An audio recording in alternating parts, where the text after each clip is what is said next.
বুড়া হয়ে গেছস, বালা হওয়ার জন্য চেষ্টা কর না। এক ট্যাং দুনিয়ায় এক ট্যাং কবরে তোর।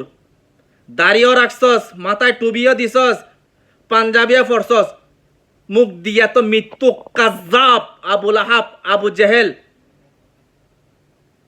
ফেরাউনের কথা কেমনে বের হয়? হ্যাঁ, ফেরাউনকে তো দেখি না, আবু লাহাব আবু জেহেলকে দেখি নাই, তাদের উত্তরসূরিদেরকে দেখতে পারছি। তোরাই হচ্ছে তারা, তাদের উত্তরসূরি। কেমনে তোর পচা মুখ দিয়ে বের হয়েছে? জামিয়াতে নাকি চেক করলে সব অস্ত্রের ফ্যাক্টরি পাওয়া যাবে, অস্ত্র পাওয়া যাবে।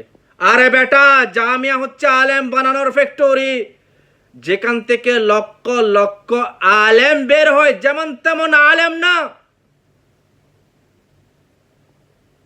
আর যেটাকে বলা হয়েছে নূহের কিস্তি জামিয়া, জান্নাতের বাগান, আর গৌসে মাঝভান্ডারের নাম দত্তসস তোর পচা মুখে।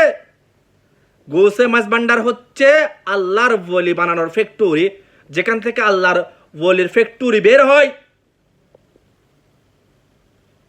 তোর পচা মুখে এত মৃত্যু, এত কাজ্জাব কথা কেমনে বের হয়েছে? সময় আছে, তওবা কর। তওবা করে আবার কলমা পর, আবার ঈমান আন, না হলে বেঈমান হয়ে দুনিয়া থেকে যাবি, মনে রাখিস।